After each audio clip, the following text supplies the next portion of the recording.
Welcome to Ritu ma'am's online class.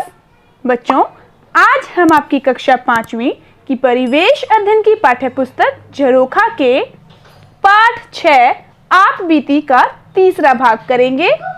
देखो बच्चों, last class में हमने पेज नंबर 40 पर यहाँ तक कर लिया था।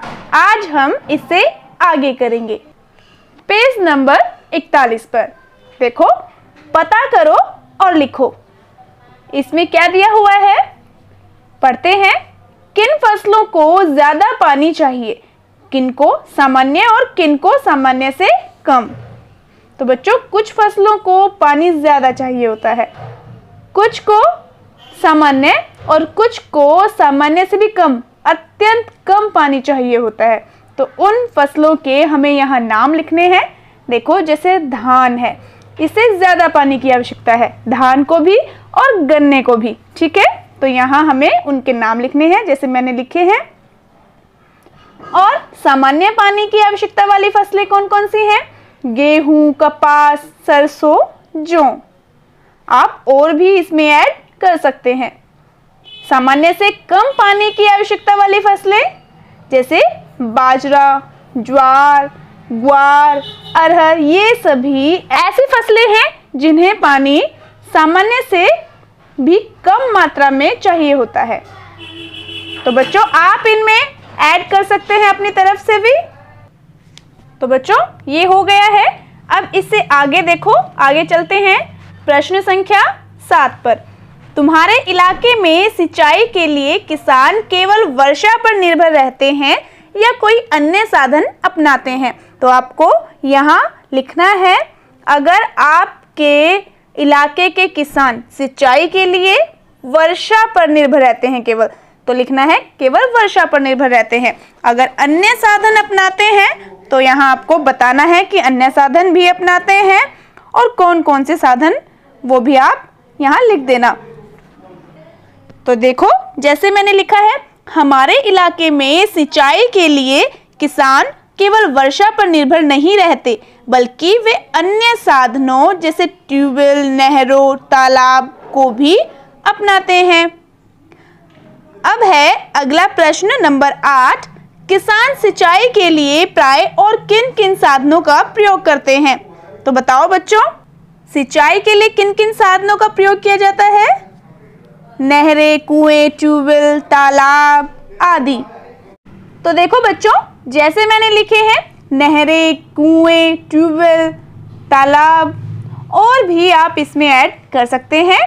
ठीक है, चलो अब प्रश्न संख्या 9 पढ़ते हैं।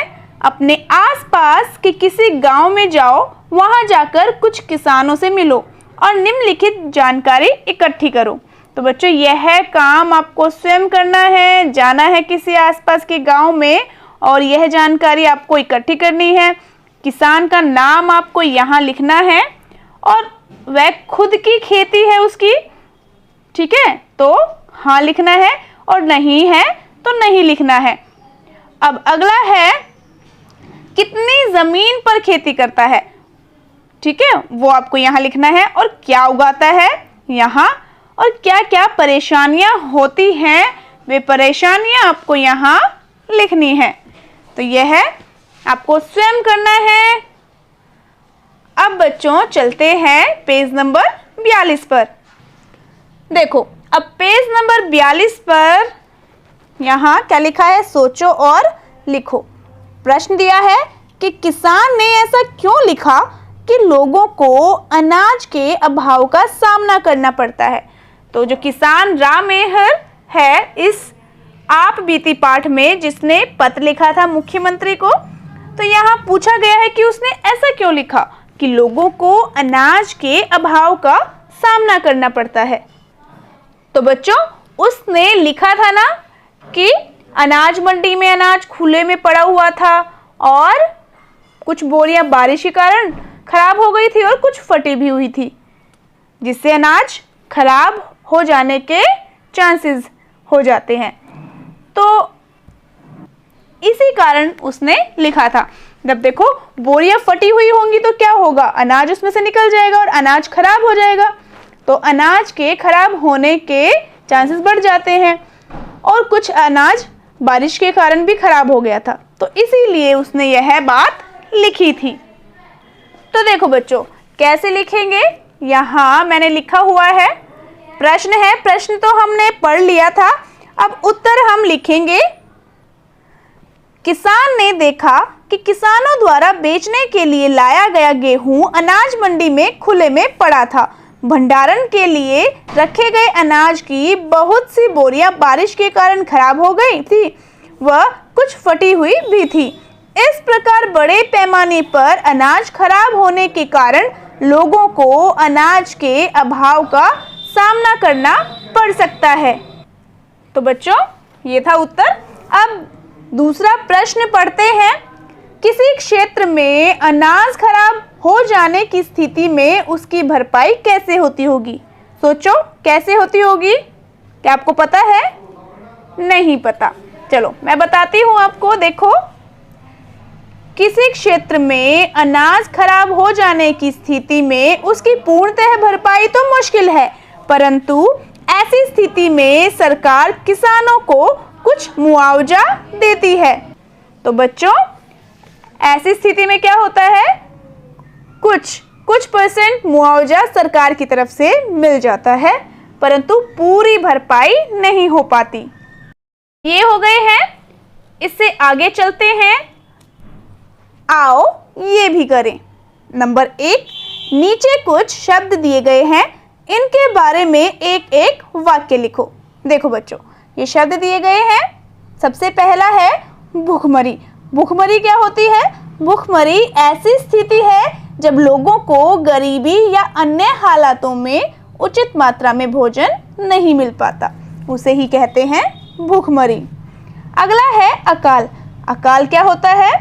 वर्षा न होने के कारण खाद्यान्नों व पेयजल का संकट पैदा होना ही अकाल कहलाता है। ठीक है। अगला है भंडारण। भंडारण क्या होता है? अनाज को संग्रहित करके रखा जाना, यही भंडारण कहलाता है। और बच्चों, फसलों का हेरफेर, यह क्या है? फसलों का हेरफेर होता है फसलों को अदल बदल कर बोना, क्योंकि एक ही फसल अगर हम बोते रहें खेत में तो भूमि में कुछ पोषक तत्वों की कमी हो जाएगी, क्योंकि बार बार अगर हम एक ही फसल बोएंगे तो उसी तरह के पोषक तत्व जो उस फसल को चाहिए ना, उसी तरह के पोषक तत्व बार बार भूमि में से निकलते रहेंगे, है ना, और वो कम पड़ जाएंगे। अगला है नंबर 2, उन खाद्यान्नों के नाम पता करो और लिखो जिनका हरियाणा निर्यात करता है, आयात करता है। तो देखो बच्चों, निर्यात क्या होता है? निर्यात होता है बेचना। ठीक है। तो गेहूं, चावल, कपास, चीनी, इन सब का हरियाणा निर्यात करता है। आयात मतलब खरीदना। तो दालें हैं जिनका हरियाणा आयात करता है। अब देखो बच्चों, अगला है नंबर 3, चर्चा करो। फसलें खराब होने से किसानों के जीवन पर क्या प्रभाव पड़ता है? बताओ, क्या प्रभाव पड़ता है बच्चों फसलें खराब होने से किसानों के जीवन पर? जैसे हमने काफी पढ़ा कि फसलें खराब होने से क्या होता है, किसान कर्ज के जाल में फंस जाते हैं, है ना, कर्ज में डूब जाते हैं। वो फसल उगाने के लिए साहूकार, आड़ती या बैंक कहीं से भी कर्ज लेते हैं और फसल खराब हो जाने की वजह से कर्ज नहीं चुका पाते, तो कर्ज के बोझ में दब जाते हैं। मतलब क्या है? कर्ज में फंस जाते हैं। अगला प्रश्न क्या है? अगला है, क्या जमींदार भी इससे प्रभावित होते होंगे? देखो बच्चों, जमींदार कौन होते हैं? जमींदार तो वो होते हैं जो अपनी जमीन को ठेके पर देते हैं, है ना, उनके पास तो बहुत सारी जमीन होती है। तो इस समस्या से जमींदार प्रभावित नहीं होते, क्योंकि वो तो अपनी जमीन ठेके पर देते हैं ना, और किसान से नकद राशि ले लेते हैं। अब देखो, किसान का अनपढ़ होना भी कठिनाइयां पैदा करता है। कैसे? देखो, अनपढ़ होने की वजह से किसान सरकार की सारी योजनाओं का लाभ नहीं उठा पाते, और क्या होता है, वो साहूकारों के कर्ज के जाल में फंस जाते हैं। अगला है, क्या मुआवजे के पैसों से किसान के नुकसान की भरपाई हो जाती होगी? देखो, हमने अभी बात की थी इस बारे में और मैंने आपको बताया भी था कि जो किसान का नुकसान होता है पूरी भरपाई तो नहीं हो पाती उसकी, पर सरकार कुछ मुआवजा दे देती है। पर उस मुआवजे से जो मुआवजा का पैसा होता है इतना कम होता है कि उसके पूरे नुकसान की भरपाई नहीं हो पाती। तो बच्चों, ये भी हमारे हो गए हैं कंप्लीट। तो बच्चों, आज के लिए इतना ही। सभी भाग देखने के लिए और बाकी विषयों की वीडियोस भी देखने के लिए आप मेरे channel educational vibes with Ritu Malik and educator पर जाकर देख सकते हैं और ऑनलाइन स्टडी कर सकते हैं।